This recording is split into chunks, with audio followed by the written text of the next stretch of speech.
Paige is pregnant. The archivist of Hollow Bastion will be a mother, and Alex the father. The two sit in stunned happiness, holding each other. It's a fragile light in the dark, but one they fiercely cling to. They decide to keep it quiet for now, but Paige's radiant smile throughout the morning betrays their secret. A baby, here, at the end of the world. The prospect of a child spurs immediate changes. Alex and Blas stake out new growing plots beyond the security of the walls. It's a calculated risk. Planting outside frees up space inside for other structures and bets that they can protect crops in the open. They sow additional rice and potato fields in the fertile soil just beyond the fortifications. It's symbolic too, extending their reach, trusting that not everything beyond the walls will kill them. As dawn breaks, Lilith's allotted time is up.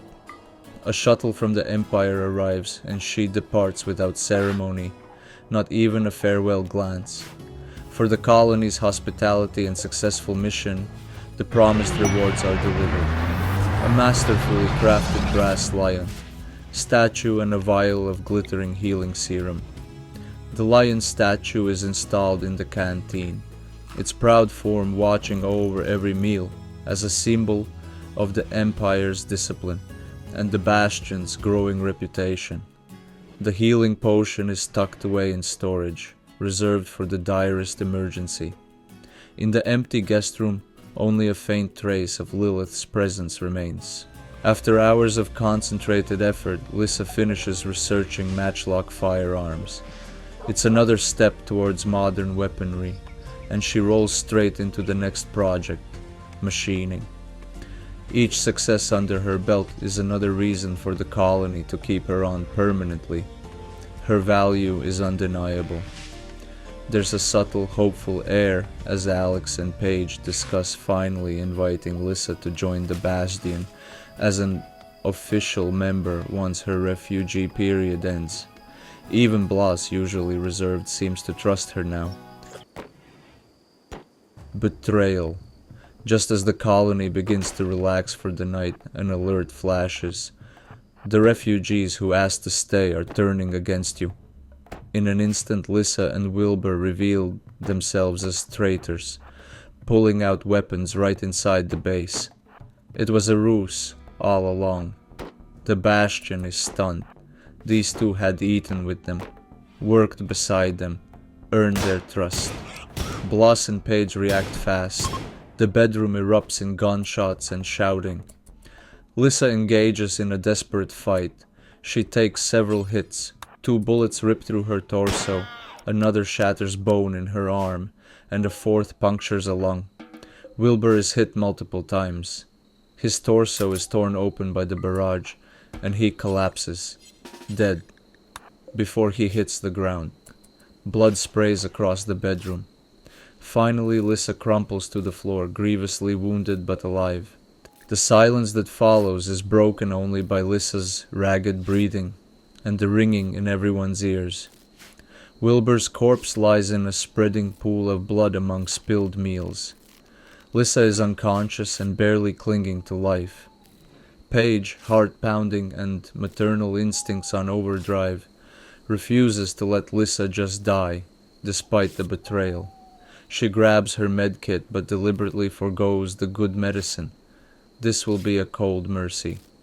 Under flickering torchlight, Paige stabilizes Lissa's wounds with basic bandages and tight tourniquets. The decision is made. Lissa will live, but as a prisoner. Paige hauls the barely breathing Lissa to the now empty prison cell. They lock the door. She betrayed their trust. Now they'll try to break and reform her mind.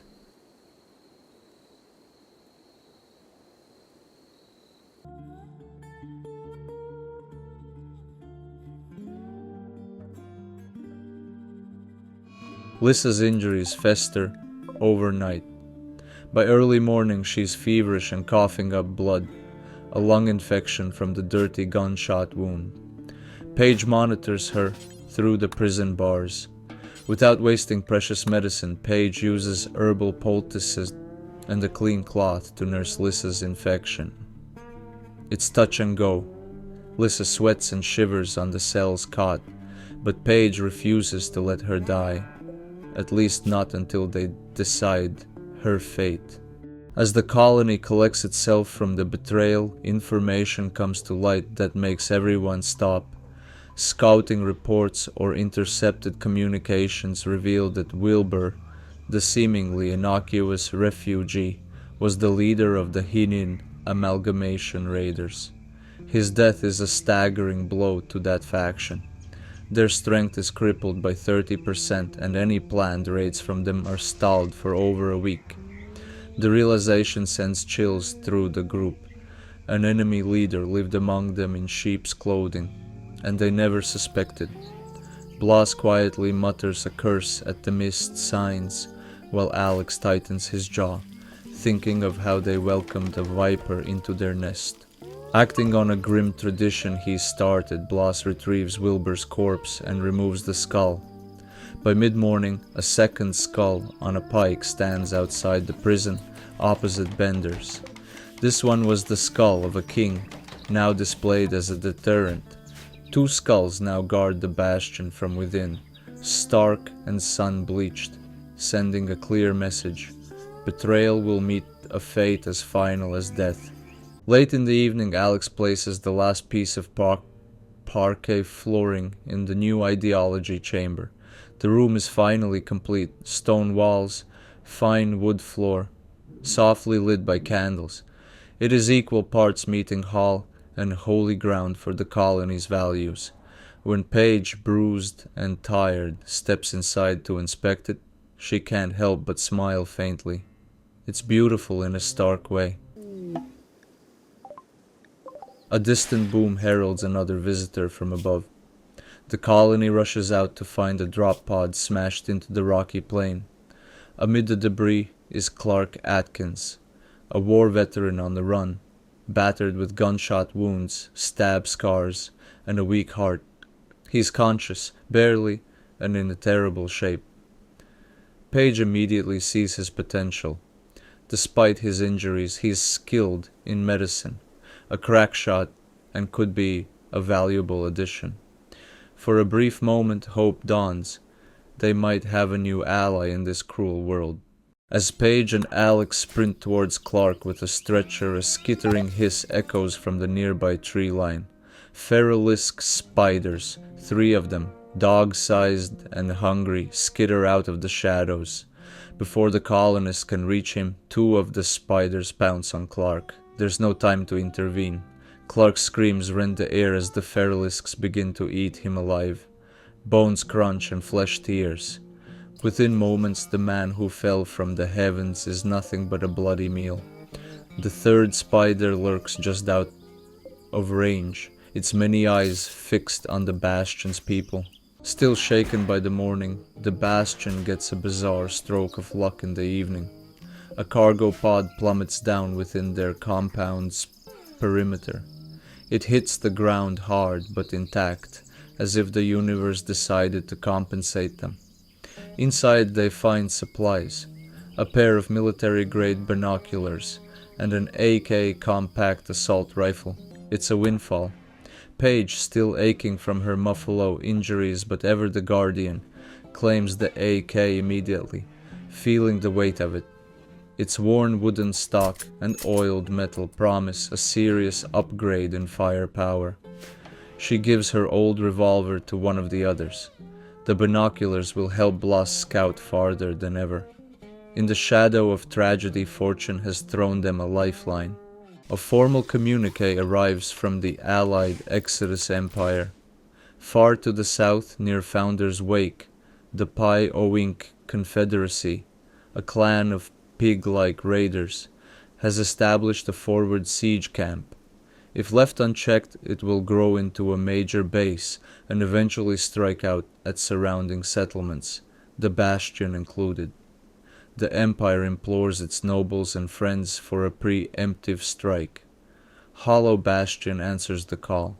Blas and Alex set out from Hollow Bastion, leaving Paige to guard the home and watch Lissa.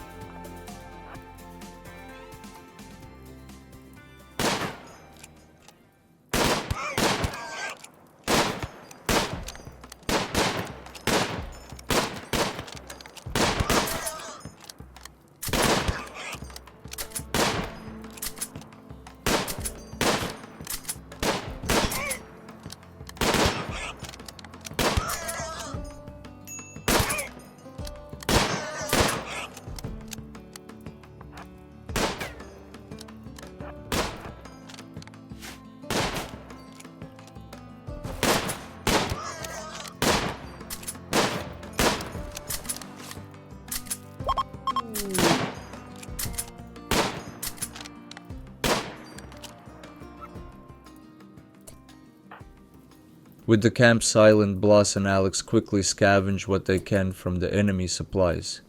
Among the wreckage is a tech print for skin hardening, valuable data for bio upgrades. Alex tucks it carefully into his pack.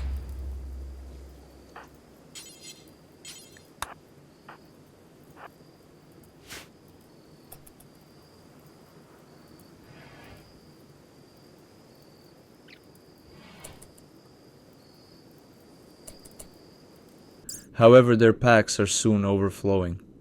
Even dividing the loot, Blas and Alex are carrying as much as they can, nearly 80 kilograms between them. Some items, like the perishable chocolate, will rot in about 3 days, but home is less than a day's march away. They set off heavy laden but victorious. ETA to Hollow Bastion, 0.9 days.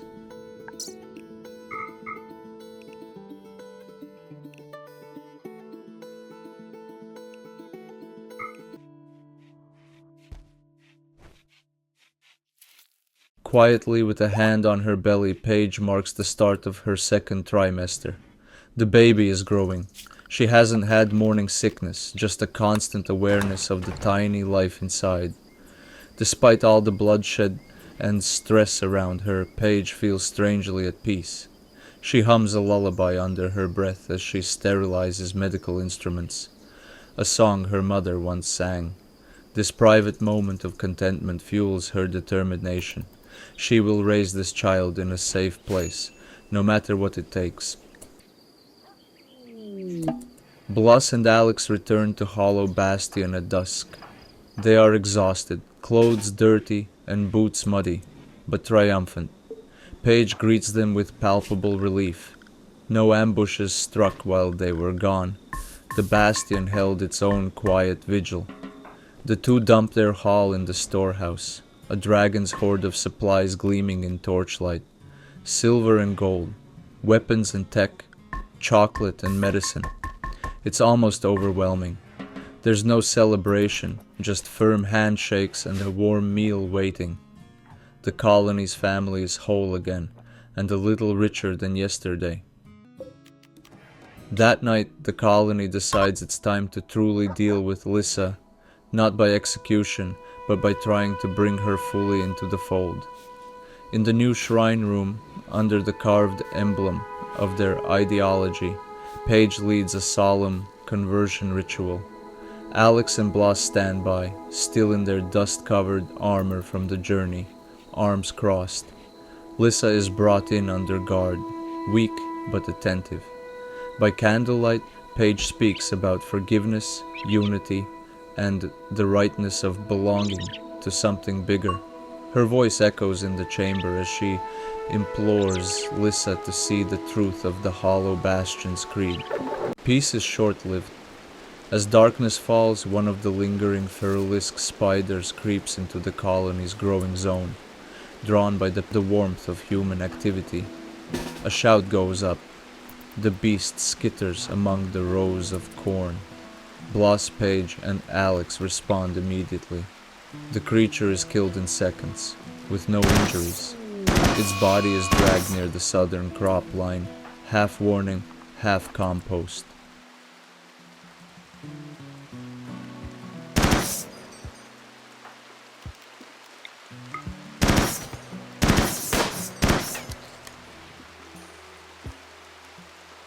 Dawn of Fall's first day sees familiar faces at the gate. Another caravan of Central Republic war merchants, here to trade. The colonists wave them in amicably. Paige is ready with surplus drugs and goods to barter. But before pleasantries even begin, fate intervenes. With a feral snarl, the second feralisk spider, one of the two remaining, launches itself from the underbrush straight into the midst of the caravan's pack animals. Panic erupts. One merchant guard is thrown from his camel, losing a toe to the spider's jaws. The caravan's alpacas buck and bolt. Chaos. With the immediate danger over, Paige swiftly pivots to her role as negotiator.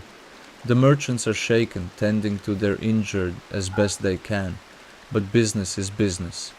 Paige offers to buy their excess medicine at a premium and sells off the colony's accumulated drugs and contraband, especially the narcotics that once tempted Wilbur. The deal is struck. The Bastion parts with its tainted opium and psycho, and in exchange the caravan leaves behind a heavy pouch of silver coins, approximately 1,000 silver. The traders pack up to depart, grateful for the Bastion's assistance against the spider but eager to leave these cursed woods. As they move out, one of their alpacas collapses from its spider wounds near the gate. The beast is too injured to continue, and the merchants abandon it, cutting it loose from their train. Along with the dying animal lies a scattered bounty of gear it was carrying: a sturdy shortbow, a rusty blunderbuss, 167 pieces of smoked jerky, and 24 herbal medicines. Paige manages to convert Lissa fully to the Hollow Bastion's beliefs. At 1 p.m., Lissa renounces her old ways and embraces the colony's creed wholeheartedly. The weight of betrayal in her eyes is replaced by remorse and something that might be hope. The colony begins the formal process of recruiting her as a member, albeit under careful watch. By afternoon the season shifts. The first day of fall brings a sharp chill in the air. Nighttime temperatures threaten to drop below freezing. The colonists, flush with new silver and supplies, immediately turn to winterizing the bastion. Alex constructs a large wood-fired boiler in the main hall. By evening its iron belly roars with flame, pumping heat through makeshift radiators into the adjoining bedrooms, the kitchen, and the workshop. Warmth spreads, steam hissing through pipes. For the first time since their crash, the living areas are truly cozy. The timing is perfect. Deep in the cold early hours, a thunderous crash jolts the colony awake. A chunk of alien spacecraft, oozing fungus and reeking of rot, slams into the western ridge outside the walls. Immediately an eerie orange mist starts seeping from the impact crater. Alarms sound. Hollow Bastion scrambles to battle stations, adrenaline wiping away any drowsiness. From the crash site, pallid humanoid figures emerge. Fungoid raiders, grotesque colonists infested with spore pods. They charge towards the bastion. Almost simultaneously, the ground shudders as a towering, feralisk clutch mother skitters out of an underground burrow, drawn by the commotion. The spider is the size of a bear, its abdomen swollen with egg sacs.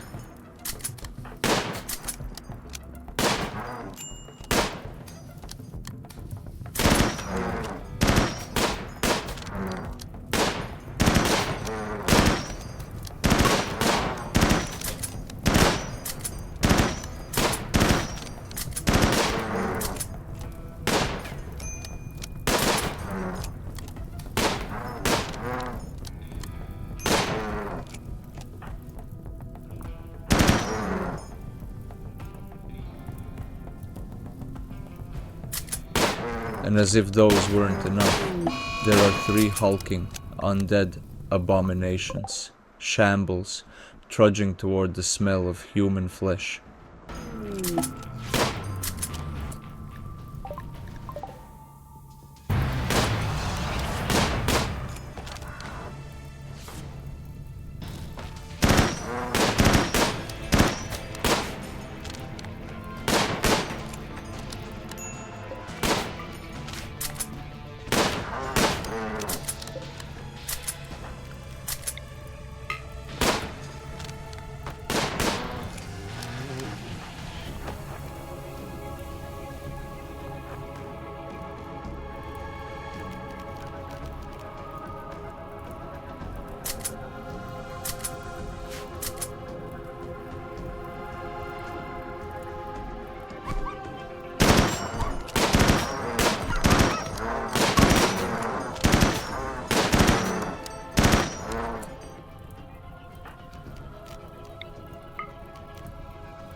I guess this is what victory feels like. Bitter smoke and a pit in your gut.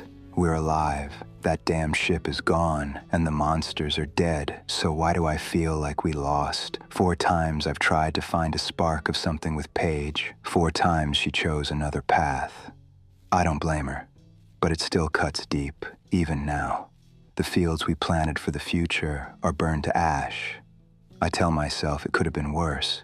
We could have all been spider food or fungoid slaves. But surviving isn't winning. Surviving is just not dying yet. The others have turned in for what's left of the night. They're exhausted. Paige sleeps beside Alex, probably dreaming of the child they'll bring into this brutal world. I can't sleep. Every time I close my eyes, I see the flames behind them.